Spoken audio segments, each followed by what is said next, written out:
96:4. நாம் ஆராதிக்கிற தேவன் பெரியவரும் மிகவும் ஸ்தோத்திரிக்கப்பட்ட பெரியவரை சேவித்துக் கொண்டிருக்கிறோம். பெரியவர் ஃபர்ஸ்ட் அண்டர்லைன் பண்ணுவோம். நாம் ஆராதிக்கிற தேவன் எப்படிப்பட்ட தேவன்? பெரியவர். பெரியவரை சேவித்துக் கொண்டு பேராதரவு பெற போகிறோம். இந்த வருஷத்துல யாரை சேவிக்கிறோம்? சின்னவரையா சேவிச்சிட்டு இருக்கலாம், பெரியவர். அதனால் இப்பொழுது நாம் பேராதரவு பெற போகிறோம். 104 சங்கீதம் 1 வசனத்திலும் அது குறிக்கப்பட்டிருக்கிறது. 104:1 நாம் நாம் தேவனாகிய கர்த்தர் மிகவும் பெரியவராய் இருக்கிறார். அண்டர்லைன் பண்ணுவோம். சாதாரண பெரியவர் இல்லை, எப்பேற்பட்டவர்? மிகவும் பெரியவர். அடுத்தது 147 சங்கீதம் 5 வசனம், மிகவும் பெரியவரை சேவித்துக் கொண்டிருக்கிறோம். ஆதலால் பெரிய பேராதரவு பெறப்போகிறோம். நம்முடைய ஆண்டவர் பெரியவரும் மகாபலம் உள்ளவருமாயிருக்கிறார். Great is our Lord, mighty in power. பவரை எடுத்துக்கிட்டா பயங்கர power. Great is our Lord, மகா பெரியவரை சேவித்துக் கொண்டிருக்கிறோம். ஏன் பயந்துட்டு இருக்கிறீங்க? பெரிய ஆதரவு இப்ப வரப்போகுது பார். இது முடிச்சுட்டு போன பிறகு நம்மளுக்கு பெரிய ஆதரவு, பேராதரவு பெற்றுக் கொண்டிருக்கிறோம். நான் பெற்றுட்டு இருக்கிறேன் பேராதரவு. எந்தெந்த சபையில போய் நிக்கிறேன்னு எனக்கு தான் தெரியும், உங்களுக்கு தெரியாது. பெரிய பெரிய ECI சர்ச்சு, லுத்தரன் சர்ச்சு, ஏன் பேராதரவு கிடைக்குது? நான் பெரியவரை சேவிச்சுட்டு இருக்கிறேன்னு நான் நம்புறேன். அதனால பேராதரவு கிடைக்கிறது எனக்கு. யாரும் ரெக்கமெண்டேஷன் இல்லை, நேராவே போய் பேராதரவு பெற்றுக்கொண்டு நீ என்ன தொழில் செய்கிறாயோ அதிலேயே பேராதரவு பாருங்கள்.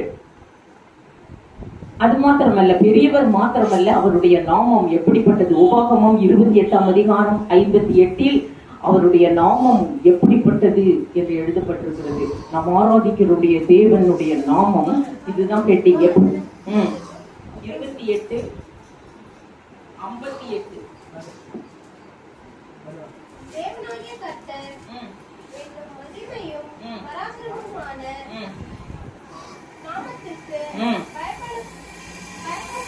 மகிமையும், நல்லா படிங்க,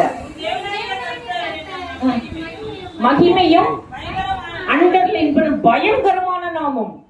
நீ ஆராதிக்கிற தேவனுடைய நாமம் எப்படிப்பட்ட நாமம்? பயங்கரமான நாமம். நீ பயப்படு, அவ்வளவுதான். பயங்கரமான நாமத்திற்கு நீ பயப்படு, அவ்வளவுதான். இதுதான் கேள்வி. நாம் ஆராதிக்கிற தேவனுடைய நாமம் பயங்கரமான நாமம். அதற்கு நாம் பயப்பட வேண்டும் என்று சொல்லுகிறது. பாருங்கள், இந்த பிரபஞ்சத்தை இயக்குபவருடைய சட்டத்தை ஒரு மனிதன் கடைபிடிக்க வேண்டும். இந்த பூமியை யார் இயக்குகிறது? சூரியனை, சந்திரனை, நட்சத்திரம், கடல், இதெல்லாம் யார் இயக்குகிறது? அவர் தான் இயக்கி கொண்டிருக்கிறார். இந்த பிரபஞ்சத்தையே இயக்குபவருடைய சட்டம் தான் இந்த பைபிள். இந்த பிரபஞ்சத்தையே இயக்குபவருடைய சட்டத்தை நீ கடைபிடிக்கும் பொழுது உனக்கு இந்த பிரபஞ்சமே, இந்த பூமியே உனக்கு பேராதரவாக இருக்கும். எந்த மனுஷனும் உனக்கு ஆதரவே வேண்டாம். அவர் இந்த உலகத்தை இயக்குபவருடைய சட்டத்தை நீ கடைபிடிப்பதினால் இந்த உலகமே தான் உனக்கு பேராதரவு கொடுக்கும் என்று எழுதப்பட்டிருக்கிறது. உபாகமம் 8:1-14 வரை படிக்கும் பொழுது இந்த பூமி தான் உனக்கு பேராதரவு கொடுக்கும் என்று சொல்லப்பட்டிருக்கிறது.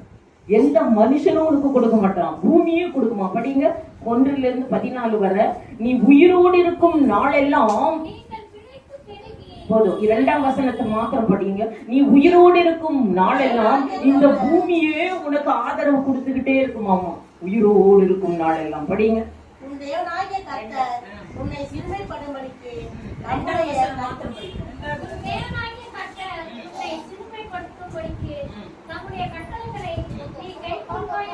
கைக்கொள்வாயானால்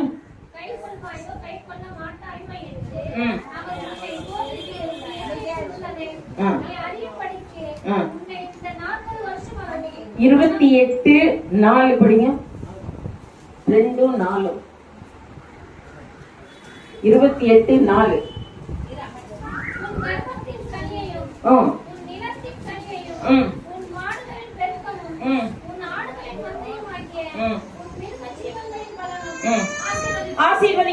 ஆட்டோமேட்டிக். இதெல்லாம் உன் பிள்ளைகள்லாம் ஆட்டோமேட்டிக்கா ஆசீர்வதிக்கப்பட்டிருக்கும். பிரபஞ்சத்தை இயக்குபவருடைய சட்டத்தை நீ கடைபிடிப்பாயானால் உன் பிள்ளைகள் எல்லாம் என்ன பண்ணப்பட்டிருக்கும்? ஆசீர்வதிக்க. உன் கற்பத்தின் கனியெல்லாம் ஆட்டோமேட்டிக்கா ஆசீர்வதிக்கப்பட்டிருக்கும். நீ கேட்கவே வேண்டாம். நிலத்தின் கனி, உன் பிள்ளையின் ஆசீர்வாதம் எல்லாம் ஆட்டோமேட்டிக் ஆசீர்வாதம். அவங்க பாட்டுக்கு பைபிள் எடுத்துட்டு வந்து கோயிலுக்கு வந்துருவாங்க. நீ சொல்லவே வேண்டாம்.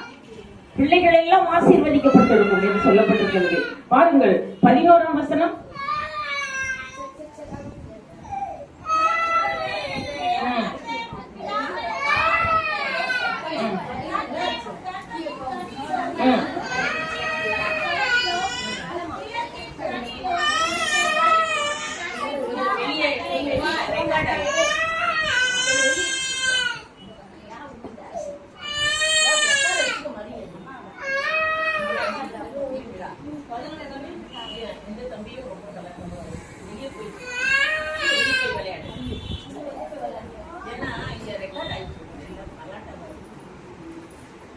சட்டத்தை மனிதன் கடைபிடிக்கும் பொழுது என்ன ஆகிறது என்றால் ஆட்டோமேட்டிக் ஆசீர்வாதம் இந்த பூமி கொடுக்கிறதாக சொல்லப்பட்டிருக்கிறது. 12ஆம் வசனம்.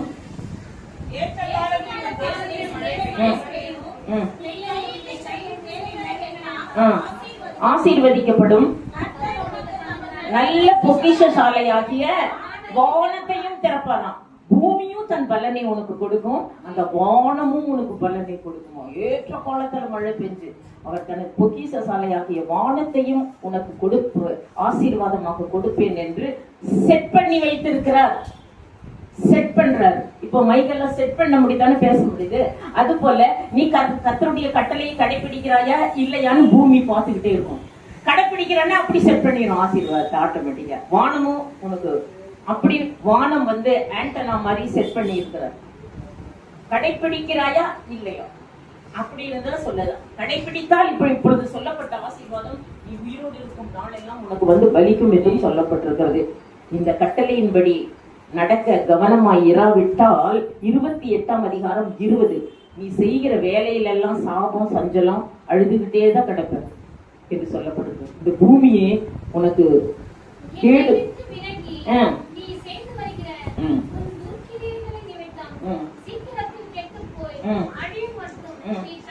நீ கையிட்டு எந்த வேலை செய்தாலும் அதில் உனக்கு சாபத்தையும் சஞ்சலத்தையும் தேவன் வர பண்ணுவார். எந்த வேலை செஞ்சாலும் திருப்தி இருக்காது. காரணம் கட்டளையை வறட்சியில் வேற அலைவாய் என்று 22ஆம் வசனம் சொல்லப்பட்டிருக்கிறது. உபகமம் 28ஆம் அதிகாரம் 23 இந்த கட்டளையை கடைபிடிக்காவிட்டால் உன் தலைக்கு மேல் இருக்கிற வானம் வெண்கலமா மாறிடும், பூமி உனக்கு இரும்பா மாறிடும். எங்க போனாலும் உனக்கு வேதனை தான். யாரும் உனக்கு உதவி செய்ய மாட்டாங்க. எங்க போனாலும் இந்த பூமியை இரும்பாக்கிடுவாராம், வானத்தை வெண்கலமாக்கிடுவாராம். பார்த்துக்கிட்டே இருக்கும் இந்த வானம். ஆதலால் யோபு சொல்லுகிறார் 37ஆம் அதிகாரம் 24ஆம் வசனம், மனிதன் அவருக்கு பயப்பட வேண்டும் என்று எழுதப்பட்டிருக்கிறது. யார் எங்க இருக்கிறாங்க, உலகம் முழுவதும் மனிதர்கள், அத்தனை மனிதரும் அவருக்கு பயப்பட வேண்டும் என்று சொல்லப்பட்டிருக்கிறது. படியுங்கள் 37:24. அவருக்கு அண்டர்லைன் பண்ணணும். மனுஷர் அவருக்கு பயப்பட வேண்டும். பூமியின் பேராதரவு பயங்கரமான நாமத்திற்கு நீ பயப்படுவாயானால் நீ வாழும் பூமியே உனக்கு பேராதரவாக இருக்கும் என்று சொல்லப்படும். பாருங்கள், வெளிப்படுத்தின விசேஷம் 12ஆம் அதிகாரம் 14ஆம் வசனத்திலே ஒரு ஸ்திரீயை பற்றி குறிப்பிடப்பட்டிருக்கிறது. படிப்போம். 12:14 ஒரு ஸ்திரீயை பற்றி அங்கு குறிப்பிடப்பட. அந்த ஸ்திரீ யாருன்னா பரிசுத்தவான்கள், நம்ம தான். பாருங்க, அந்த ஸ்திரீக்கு இந்த பாம்பு என்ன செய்கிறது, ஒரு பயங்கரமான சுனாமி போல வெள்ளத்தை அவள் மேல் ஊற்றுகிறது. பெரிய பிரச்சனையை நமக்கு கொண்டு வரும் இந்த பாம்பு. பயங்கர வெள்ளத்தை அந்த ஸ்திரீயின் மேல், அந்த ஸ்திரீக்கு பாம்பு என்ன செய்யறது, பெரிய சோதனை. உனக்கு ஒரு சோதனை, எனக்கு ஒரு சோதனை, என்னென்ன சோதனை யாராருக்கும் டிஃப்ரெண்டா இருக்கும். அந்த பாம்பு இந்த பூமியில அந்த ஸ்திரீயின் மேல், பரிசுத்தவான்கள் மேல் பெரிய சோதனையை அவள் மேல் ஊற்றுகிறது. பாருங்கள் 12 ஸ்திரீயானவள்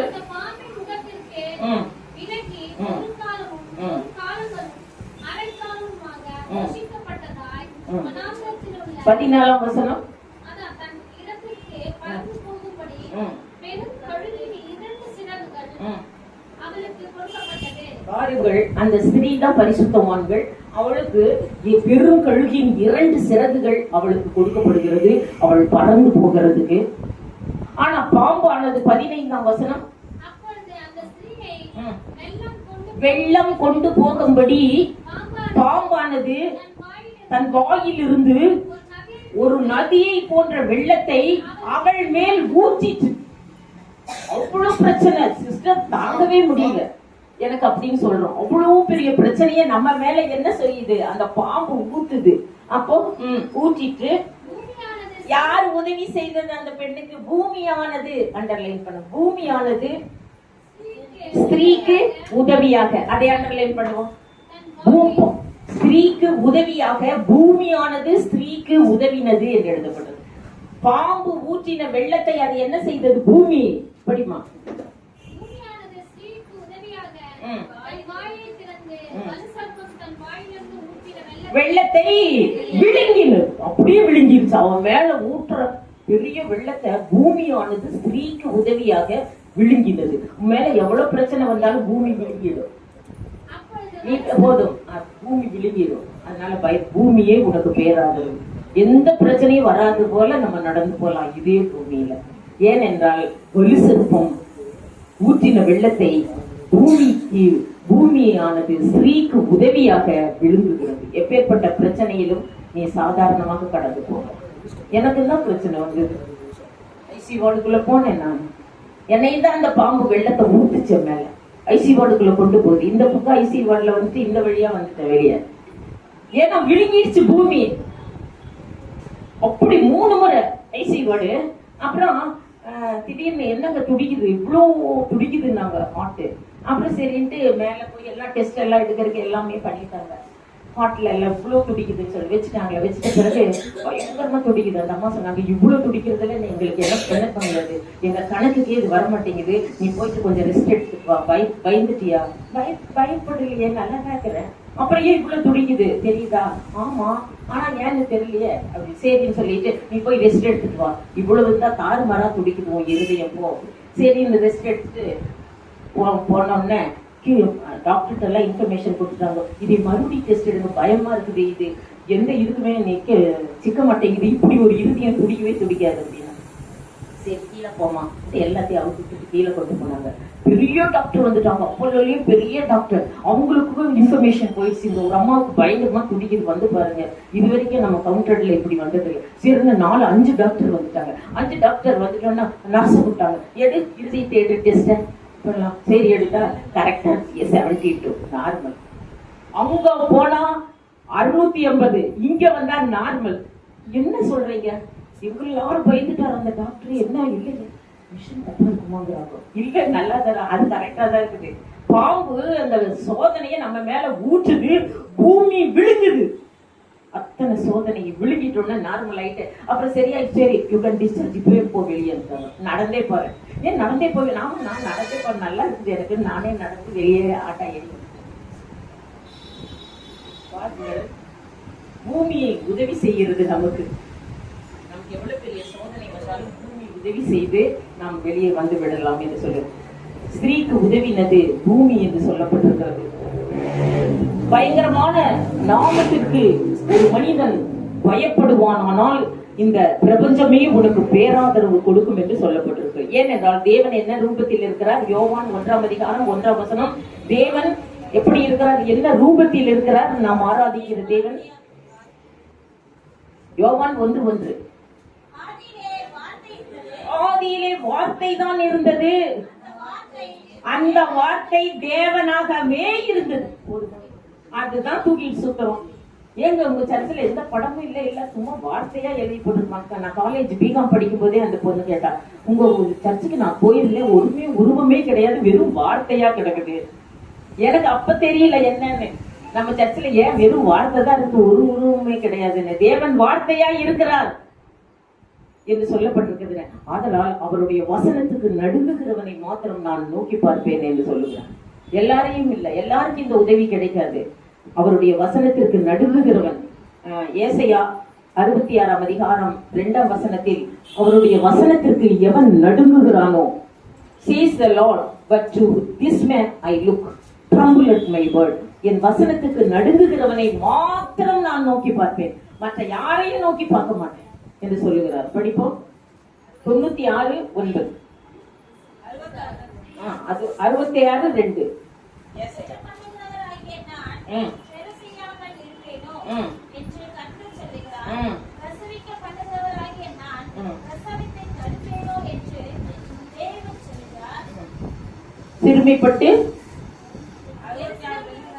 66:2. இவைகளெல்லாம் உண்டான என்று கர்த்தர் சொல்லுகிறார்.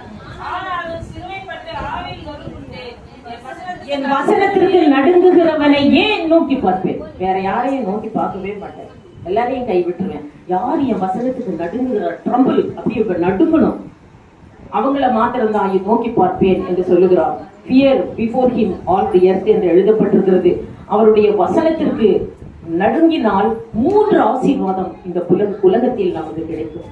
முதலாவது ஆசீர்வாதம் என்ன தெரியுமா? 1 சாமுவேல் 2 அதிகாரம் 9 வசனம், அவருடைய வசனத்திற்கு நடுங்குகிறவனை பலத்தால் ஒருவனும் மேற்கொள்ள முடியாது.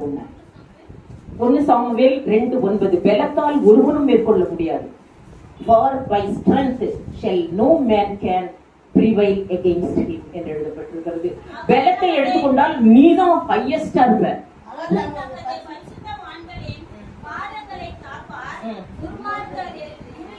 மௌனமாவார்கள், பலத்தினால் ஒருவனும் உங்களை மேற்கொள்ளுவது இல்லை.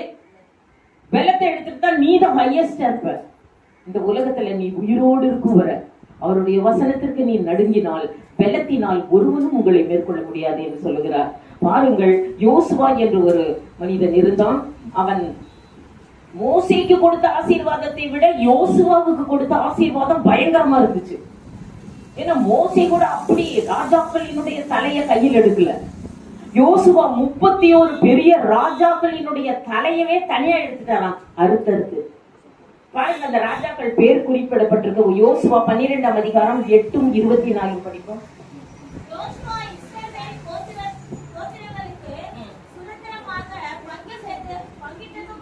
யோசுவா 12:8.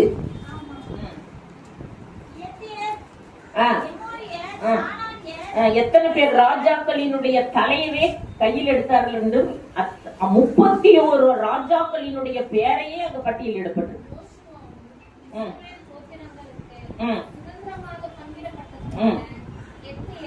ஏத்தியர், எபூசியர், கானானியர், இப்படியே 24 வசனம். 24 வசனம்.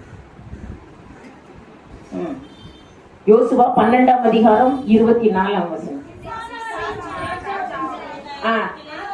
ஆக மொத்தம்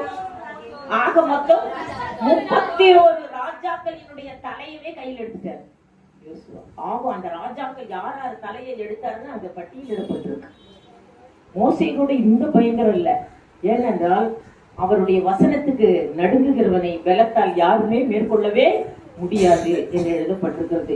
2வது, நீ உயிரோடு இருக்கும் நாளெல்லாம் ஒருவனும் உன்னை எதிர்க்கவே முடியாது. அவருடைய வசனத்துக்கு நடுங்கினா எதிர்க்கவும் முடியாது உன்னைய. யோசுவா 1 அதிகாரம் 5 வசனம். நீ உயிரோடு இருக்கும் நாளெல்லாம் ஒருவனும் உன்னை எதிர்க்கவே முடியாது. படிமா. நீ உயிரோடு இருக்கும் நாளெல்லாம்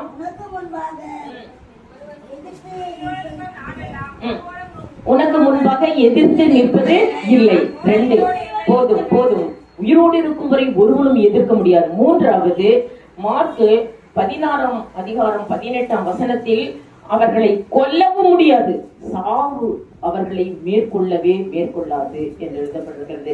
பாருங்கள், விசுவாசிகளால் நடக்கும் அடையாளம், சாவுக்கு ஏதுவான யாதொன்றை குடித்தாலும் அது அவர்களை சேதப்படுத்தாது. சாவு சேதப்படுத்தாது. என்ன சாவு விலகி போகும் அந்த மனிதர்களை விட்டு.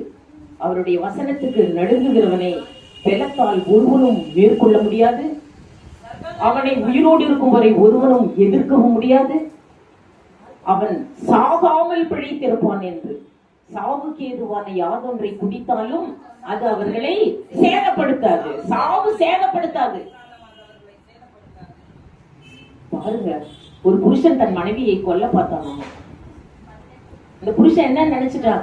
அதே செத்துருச்சுன்னு நினைச்சிடலாம், போட்டுடலாம், நம்ம கொன்னதா இருக்க கூடாது, அவளே மாட்டிட்டா எல்லாத்துலயும் அப்படின்னு நினைச்சு ஒரு உதாரணத்துக்காக அது சொல்லப்பட்டது. பாருங்கள், அந்த ஆள் என்ன பண்ணா, நல்லா போயிட்டு அவன் கேஸ் வெடிச்சு சாப்பிட்டோம் அப்படின்னு சொல்லிட்டு நேரம் போய் கேஸை திறந்து விட்டுட்டான். கேஸை திறந்து விட்டுட்டு வெளியே ஓடிட்டான்.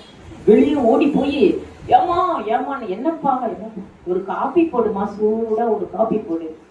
கேஸை திறந்து, சரி ஏன் தெரியுமா, மேட்ச் பாக்ஸை உரைச்சு அப்படி பத்த வச்சு அப்படியே வெட்டிச்சு சாகுது. கேஸ் வெடிச்சு செத்துட்டான்னு போகுது என்பதாக அவன் சொல்லிட்டு மேல போயிட்டு ஏமா காஃபி இதாங்க போடுறேன்னு சொல்லி நேரம் உள்ள பண்ணலாம்.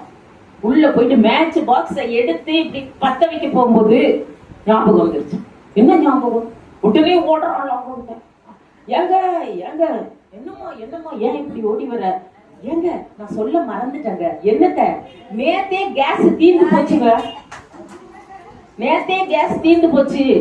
இவன் என்ன பண்ணிட்டு இருக்கிறான்? தீர்ந்த கேஸை திறந்து விட்டுட்டு இருக்கிறான். வெட்டிக்கிட்டு சாவு அவர்களை என்ன செய்யாது? சேதப்படுத்தாது. சாவுக்கு ஏதுவான யாதொன்றை குடித்தாலும் அது அவர்களை சேதப்படுத்தாது. சாவு விலகி போகும். அதை நீ பார்ப்ப. ஏனென்றால் அவருடைய வசனத்திற்கு நடுங்குவாயானால் சாவு சேதப்படுத்தாது. தாவீது சொல்லுகிறதை பாருங்கள். 118 சங்கீதம் 17 வசனம். நான் சாகவே மாட்டேன், நான் சாகவே மாட்டேன். படியுங்க. 118, 17. I shall not die but live and declare the works of the Lord. 118. Underline பண்ணுங்க. நான் சாகாமல் பிழைத்திருந்து கர்த்தருடைய செய்கைகளை விவரித்துக் கொண்டே போவேன் என்று சொல்லுங்க. யாரும் கொள்ள முடியாது. ஏனென்றால் அவர் வசனத்துக்கு நடுங்குறாரு, தெரியுமா? படியுங்கள். 119, 120 அவருடைய வசனத்துக்கு நான் நடுங்குகிறேன் என்று சொல்லுகிறார். ஆதலால் சாவு என்னை விட்டு விலகி போகுது, நான் சாகவே மாட்டேன் என்று சொல்லுகிறார். உமக்கு பயப்படும் பயத்தால் என் உடம்பு சிலிர்க்கிறது, என் எலும்பெல்லாம் நடுங்குகிறது. I will afraid of your judgment. உம்முடைய நியாய தீர்ப்புகளுக்கு நான் பயப்படுகிறேன் என்று சொல்லுகிறான். எலும்பெல்லாம் நடுங்குகிறேன் என்று சொல்லுகிறான். அவ்வளவு ஷிவரிங் வந்துருச்சு. எது? ஒன்னே ஒண்ணு இருந்தா போதும். அது தாவீது மர. உம்முடைய நியாய தீர்ப்புகளுக்கு நான் உம்முடைய நியாய தீர்ப்புகளுக்கு நான் பயப்படுகிறேன். I will afraid of your judgment. அவ்வளவுதான். உன்னை சாவு சேதப்படுத்தவே சாகவே முடியாது. சாவுக்கு எதுவான யாதொன்றை குடித்தாலும் அது அவர்களை சேதப்படுத்தாது என்று எழுதப்பட்டிருக்கிறது. பாருங்கள், நான் நடுங்குகிறேன். உமக்கு பயப்படும் பயத்தால் என் உடம்பு சிலிர்க்குது, நடுங்குது. அப்படியா? என் எலும்பல் ஆல் மை போன். 35 சங்கீதம் 10 வசனம். இது எந்த கட்டத்தில் எழுதப்பட்டது? தன் எதிரியாகிய சவுலை தேவன் கொன்ற பிறகு, கில்போவா மலையிலே தன் எதிரியாகிய சவுலை தேவன் கொன்ற பிறகு பாடின பாடல் அது. இது 35 சங்கீதம். அப்பொழுது 10 வசனத்தில் சொல்லுகிறார், என்னை விட பெலவானின் கைக்கு தப்புவிக்கிற உமக்கு ஒப்பானவர் யார் கர்த்தாவே என்று என் எலும்பெல்லாம் சொல்லுகிறது, என் எலும்பெல்லாம் நடுங்குகிறது என்று சொல்லுகிறார். அப்படி 10 வசனம். சிறுமைப்பட்டவனை அவனிலும் பெலவானின் கைக்கு தப்புவிக்கிற, கொள்ளையிடுகிறவன் கைக்கு தப்புவிக்கிற உமக்கு ஒப்பானவர் யார் கர்த்தாவே என்று என் எலும்புகள் எல்லாம் சொல்லுகிறது. All my bones shall say, who is like you, Lord. என் எலும்பெல்லாம் சொல்லுது, எலும்பெல்லாம் போய் துதிக்குது. நமக்கு சதையே துதிக்க மாட்டேங்குது. காலையில உப்பர் அடிச்சு படுத்து அவ்வளவுதான், எந்திரிக்கவே மாட்டேங்கிறாங்க. தூங்கிட்டாங்களா என்னன்னே தெரியாது. எழுப்பாம பேசாம போயிடுவேன். ஏன்னா யாரு என்ன தூங்குறாங்களா என்னென்ன, எலும்பே நடுங்குதான் அவருக்கு பயப்படும். எலும்பெல்லாம் all my bones shall say, உமக்கு ஒப்பானவர் யாருமே இல்லை, நீ என் எலும்பெல்லாம் சொல்லுது. சதையே சொல்ல மாட்டேங்குது, நமக்கு எலும்பு சொல்லுது. ஏனென்றால் அவருடைய நியாய தீர்ப்புகளுக்கு பயப்படுகிறேன் என்று நீ சொல்வாயானால் என்ன நடக்குது தெரியுமா? கர்த்தர் அவர்கள் முன்னணியில் நடந்து போவார். உன்னோட முன்னணியில் கர்த்தர் நடந்து போவார். படியுங்கள். மீகா 2 அதிகாரம் 13 வசனத்தில் கர்த்தர் அவர்கள் முன்னணியில் நடந்து போக ஆரம்பித்து விடுவார். நீ உடனே உம்முடைய நியாய தீர்ப்புகளுக்கு நான் பயப்படுகிறேன் என்று சொல்வாயானால் கர்த்தர் அவர்கள் முன்னணியில் நடந்து போவார். தடைகளை நீக்கி போடுகிறவர் அவர்களுக்கு முன்பாக கடந்து போய் கொண்டே போவார். போதும், அவர்கள் தடைகளை எல்லாம் அவர் நீக்கி போட்டுக் கொண்டே போவார். உன் முன்னணியில கடவுள் போய் கொண்டே இருப்பதை நீ பார்ப்பார். கத்தி கப்பல் பார்த்திருக்கீங்களா? எனக்கு கத்தி கப்பலை பாக்குறதுக்கு ரொம்ப விருப்பமாயி ஒரு நாள் எங்க அக்கா கத்தி கப்பலுக்கு கூட்டிட்டு போனாங்க. போய் பார்த்தேன். அது எப்படி தெரியுமா? கத்தி கப்பல்னா எல்லா கப்பலும் மாதிரிதான், ஆனா கத்தி ஒண்ணு பெருசு 3 மாடி ஹைட்டுக்கு கத்தி இருக்குது முன்னாடி. கத்தி கப்பலுக்கு இங்க வாய்ப்பு கிடைச்சா போய் பாருங்க. 3 மாடி ஹைட்டுக்கு கத்தி உள்ள சுத்திட்டு இருக்கு முன்னாடி ஃப்ரண்ட்ல. எதுக்கு இவ்வளவு? அப்படி எட்டியே போய் பார்த்தேன். கத்தி சுவிட்ச் போட்டு விட்டு ஸ்டார்ட் ஆகும்போது கப்பல் அந்த கத்தியை அப்படியே சுத்தும் பயங்கரமா 3 மாடி ஹைட்டுக்கு சுத்திட்டு போயிட்டு. எதுக்கு? பெரிய பெரிய திமிங்கலம், பெரிய பெரிய யானைகள் எல்லாம் கூட வரும் கடல்ல. வரும்போது ஒரே விட்டு சட்டக்கு சட்டம் கட்டிட்டே போயிட்டு. உனக்கு எவ்வளவு பெரிய பிரச்சனை வந்தாலும் கர்த்தர் அவர்கள் முன்னணியில் நடந்து வெட்டி துண்டு பண்ணிட்டு போயிட்டே இருப்பார். நான் எப்பேற்பட்ட பிரச்சனையை கடந்து வந்துட்டு இருக்கிறேன் தெரியுமா உங்களுக்கு? வெட்டி பீஸ் பண்ணிடுவார். கத்தி கப்பலாட்ட நம்ம முன்னாடி அவர் நடந்து போய்வாங்க. தடையகற்றும் தடகர்த்தர் அவர்கள் முன்னணியில் என்ன செய்கிறார்? நடந்து போகிறார். தடைகளை நீக்கி கொண்டே போகிறார். கத்தி கப்பல்ல ஏறிட்டு இருக்கிறீங்க, ஏன் பயப்படுற?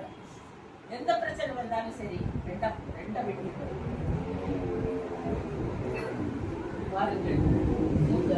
கர்த்தர் அவர்கள் முன்னணியில் நடந்து போகிறார். என்னாகமம் 23ஆம் அதிகாரம் 21 the Lord their God is among them. அவர்கள் தேவனாகிய கர்த்தர் அவர்களோடு கூடவே போய் கொண்டிருக்கிறார் என்று எழுதப்பட்டிருக்கிறது. இஸ்ரவேலின் சேனைகளுக்கு முன்பாக ஒரு தூதன் போய் கொண்டிருந்தார்.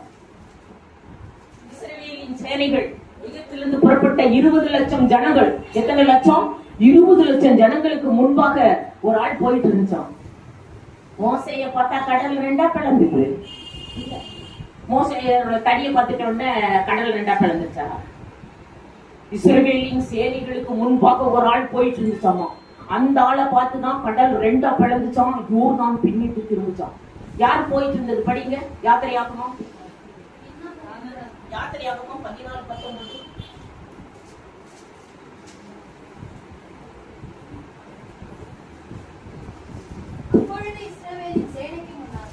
இஸ்ரவேலின் சேனைகளுக்கு முன்பாக நடந்த தேவதூதனானவர் யார் போயிட்டு இருந்தது? இஸ்ரவேலின் சேனைகளுக்கு முன்பாக தேவதூதன். அவரை பார்த்துதான் கடல் 2ஆ பிளந்தது.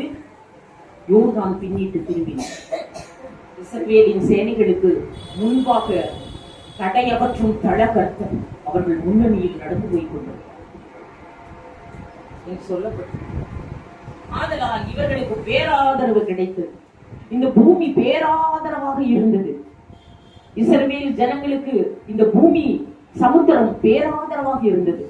அவர்கள் புறப்பட்டு அடிமைத்தன வீடாகிய எகிப்து தேசத்திலிருந்து 20 லட்சம் ஜனங்களும் புறப்பட்டு வரும் பொழுது பார்வோன் நீங்கள் போகலாம் என்று அனுப்பிவிட்டார். அனுப்பிவிட்ட உடனே பின்னாடி தொடர்ந்து வரான்.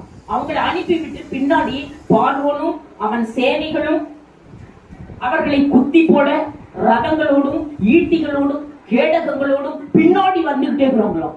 நீங்க போங்க, உங்களை எல்லாரையும் குத்தி கொலை செஞ்ச அப்படின்னு சொல்லி அவங்க இந்த சேனைகளுக்கு பின்னாக நடந்து வந்து கொண்டிருக்கும் போது திடீர் இஸ்ரவேல் புத்திரர் திரும்பி பார்த்தார்களாம். பார்த்தா பார்வோனும் அவன் சேனைகளும் ரதங்களோடும் ஈட்டியோடும் கேடகத்தோடும் தங்களை குத்தி போட துரத்தி வருகிறதை கண்டு அலறினார்கள் என்று அலறாங்களாம். அத்தனை சேனை 20 லட்சமா. வலப்பக்கம் ஓடிடலாம்னா வலப்பக்கம் பெரிய மலை, இடப்பக்கம் ஓடிடலாம்னா இடப்பக்கம் பெரிய மலை. முன்னாடி பார்த்தா செங்கடல் நிக்குது. கடல் எப்படி ஓடுறது? எங்க ஓடுறது? கடலுக்குள்ளேயா குதிக்கிறது?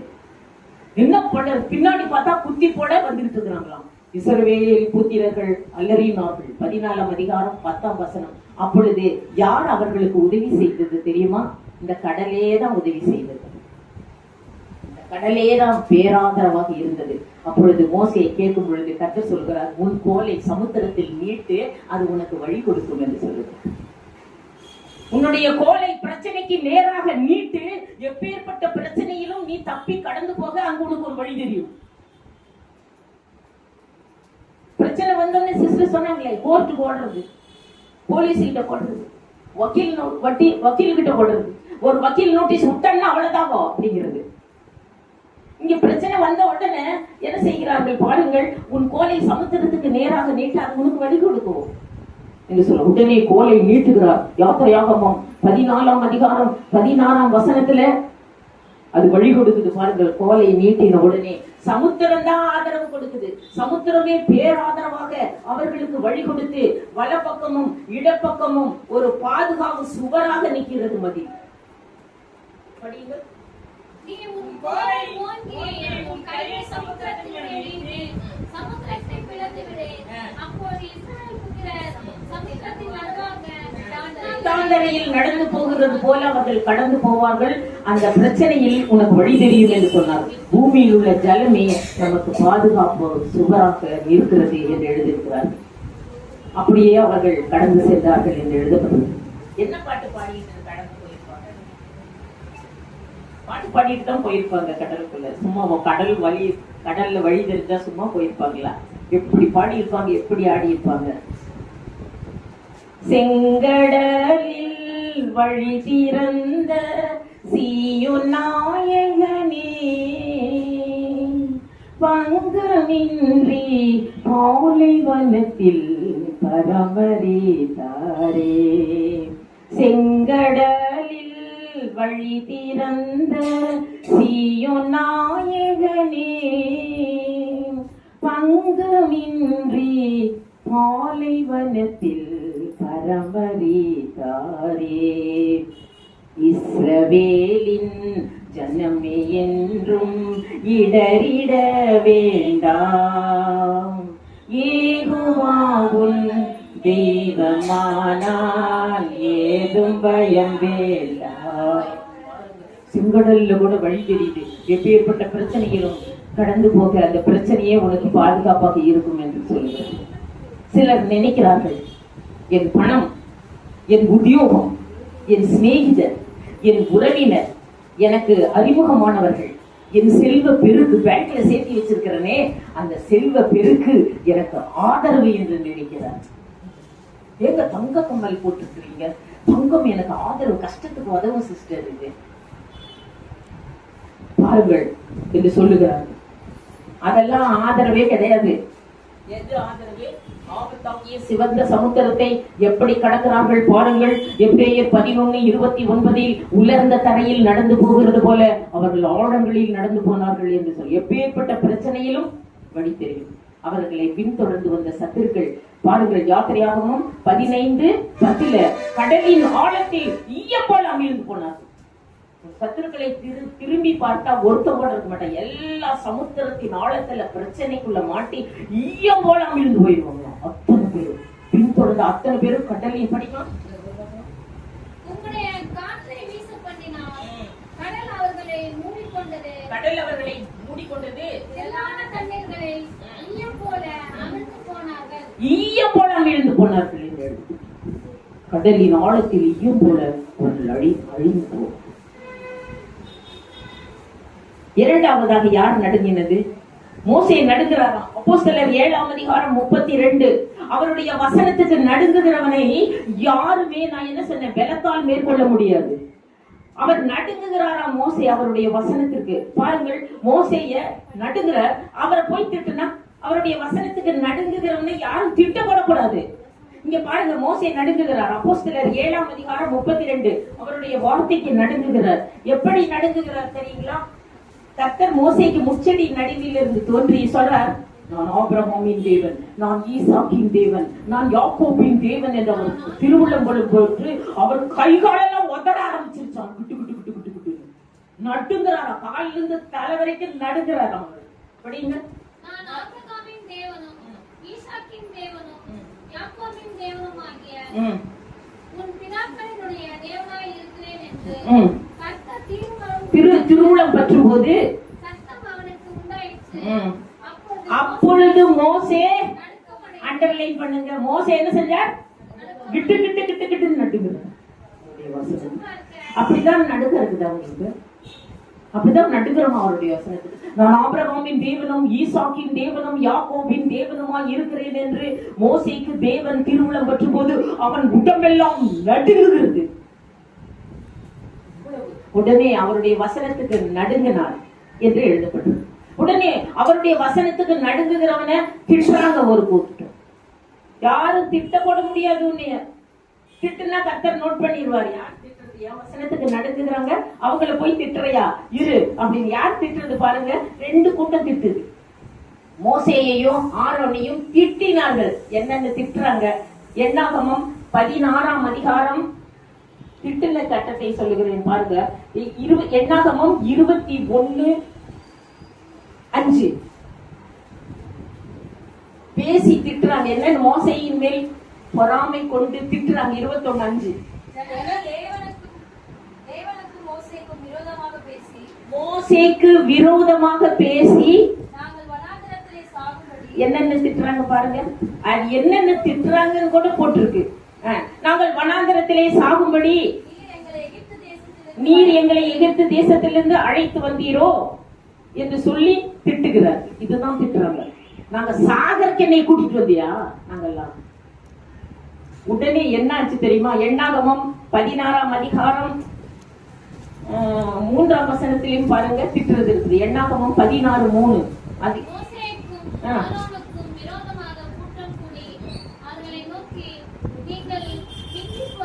என்ன ரொம்ப மிஞ்சி மிஞ்சி போற அப்படின்னாங்க எல்லாரும். சபையார் எல்லாரும் என்னன்னு சொல்றாங்க? மோசைய 2வது திட்டு. மோசையும் ஆரோனையும் என்ன சொல்றாங்க? என்ன ரொம்ப மிஞ்சி மிஞ்சி போற, ரொம்ப மிஞ்சறி. எப்படி நம்ம சொல்ற? என்ன ரொம்ப ஆடுற, நீ என்ன ரொம்ப ஆடுறன்னு யாராவது உன்னை கேட்டுட்டாங்கன்னா கர்த்தர் நோட் பண்ணிடுவார். என்ன மிஞ்சி மிஞ்சி போறையே அப்படின்னு திட்டுன உடனே 16ஆம் அதிகாரம் 32, 33 என்ன நடந்தது? 2 கோத்திரம் ஏறக்குறைய 2 லட்சம் பேர். மோசையை திட்டினது 2 லட்சம். 2 கோத்திரத்தையே இந்த பூமி விழுங்கி விட்டது. பூமியே விழுங்கிடுச்சு. அவங்க நின்று இருந்த பூமி என்னாச்சு? திட்டுனவங்க படிமா 16:30 பூமி தன் வாயை திறந்து அவர்களையும் அவர்கள் வீடுகளையும் கோராக்கினுடைய எல்லா மனிதரையும் சகல பொருட்களையும் விழுங்கி விட்டது. அவங்க எல்லாருமே பூமிக்குள்ள போயிட்டாங்க. பூமி நல்லா பிளந்து நின்று இந்த பூமி பிளந்து யாராரு திட்டுனாங்களோ ஏறக்குறைய 2 கோத்திரம் திட்டுச்சான். ஏறக்குறைய 2 லட்சம் பேர் 2 கோத்திரமே பூமிக்குள்ள போயிடுச்சு. என்ன பேசிட்டாங்க? என்ன ரொம்ப மிஞ்சி மிஞ்சி பாரு. நம்மள திட்டுறாங்களா இல்லையா? ஏன் பூமி விழுங்கல? அவங்களை விழுங்கிடுச்சு. 2 லட்சம் பேரை பூமி பிளந்து தன் வாயை பிளந்து விழுங்கி விட்டது என்று சொல்லப்படுது. ஏன் நம்மள அவங்களை விழுங்கல? காரணம் உனக்கு அவருடைய வசனத்துக்கு என்ன இல்ல? நடுக்கம் இல்ல. மோசே நடுங்கினார் இல்ல, அது போல நடுங்கினால் அவங்களை விழுங்கி இருக்கும். உன்னை திட்டுனவங்கள நம்ம போகும்போது என்னன்னு சொல்றாங்க? போகுது பாரு, ஞாயிற்றுக்கிழமை ஆயிட்டா பைபிளை தூக்கிட்டு வெள்ளப்படவையை கட்டி போகுது பாரு. அது ஏன் விழுங்கல? அந்த மலை விழுங்க வேண்டியதுதானே. மோசையை திட்டின பூமி விழுங்கிடுச்சு. காரணம் என் வசனத்துக்கு நடுங்குகிறவனைத்தான் நான் நோக்கி பார்ப்பேன் என்று சொல்ல சத்துருக்கள். பாருங்கள், அவருக்கு விரோதமாய் பேசினவர்களுக்கு என்னென்ன நடந்தது.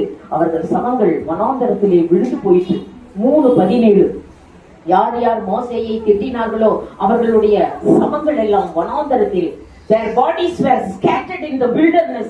அவர்கள் பாடி எல்லாம் வனாந்தரத்தில் தூக்கி வீசப்பட்டது. யாரும் திட்ட முடியாது. அவருடைய வசனத்துக்கு நடுங்குகிறவனை யாராவது திட்டினால் என்ன நடந்தது? their bodies were scattered in the wilderness. அவர்களுடைய சபங்கள் எல்லாம் வனாந்தரத்திலே தூக்கி வீசப்பட்டது. படிப்போம் எபிரேயர் 3:17 their corpses fell in the wilderness. பூமியின் மேல் எருவானார்கள். எபிரேயர் 3:17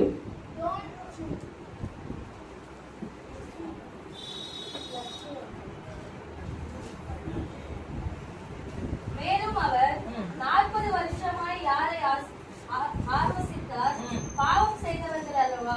அவர்களுடைய சவங்கள் வனாந்தரத்திலே விழுந்து போயிற்று என்று சொல்லப்பட்டிருக்கிறது. இந்த பூமியே தான் பழி வாங்கும், பூமியே தான் உன்னை பாதுகாக்கும் என்று சொல்லப்பட்டது. நான் 10 பேரை கொண்டு வந்த ஒருத்தர் தான் சொன்னேன். இஸ்ரவேல் ஜனங்களுக்கு விரோதமா வந்தவங்களையும் கடல் விழுங்கி விட்டது. மோசேக்கு விரோதமாக வந்தவங்களை, மோசைய திட்டினவங்களை பூமி விழுங்கிருச்சு. இஸ்ரவேல் ஜனங்களை பின்தொடர்ந்த சேனைகளை கடல் விழுங்கிருச்சு. ஒருத்தர் தான் சொல்லி இருக்கிறேன். நான் 10 பேரை கொண்டு வந்தது பூமி ஆதல். டைம் நான் முடிக்கிறேன். பாருங்கள் எப்பேற்பட்ட பிரச்சனை, அவருடைய வசனத்துக்கு நடுங்குகிறது. எப்பேற்பட்ட பிரச்சனையிலும் நாம் செல்லும் பொழுது நமக்கு வழி திறக்கிறார் தேவன் என்று சொல்லப்பட்டிருக்கிறது. The angel of the God who had been going in front of the army of Israel என்று எழுதப்பட்ட யாத்திராகமம் 14ஆம் அதிகாரம் 19ஆம் வசனத்தில் கர்த்தருடைய தூதன் அவருடைய நமக்கு முன்னணியில் நடந்து போய்கொண்டே இருப்பார். அவருடைய வசனத்துக்கு நாம் நடுங்கினால் கர்த்தருடைய தூதன் நம் முன்னணியில் நடந்து போய்கொண்டே இருப்பார். The angel of the God who had been going in front of the army of Israel என்று சொல்லப்பட்டிருக்கிறது. அதனால் அவருடைய பயங்கரமான நாமத்திற்கு நாம் பயப்படும் பொழுது இந்த பூமியே, இந்த பிரபஞ்சமே நமக்கு பேராதரவாக இருக்கும் என்று எழுதப்பட்டிருக்கிறது. ஓங்கும் புயமும் பலத்த கரமும் உன் பக்கமே உண்டு. ஓங்கும் புயமும் பலத்த கரமும் உன் பக்கமே உண்டு. தாங்கும் கிருபை தயவு இரக்கம் தாராளமாயுண்டு. இஸ்ரவேலின் ஜனமே என்றும் இடறிட வேண்டாம். யெகோவாவுன் தெய்வமானார் ஏதும் பயம் வேண்டாம். கர்த்தர் வசனத்தை ஆசீர்வதிக்கிறார்.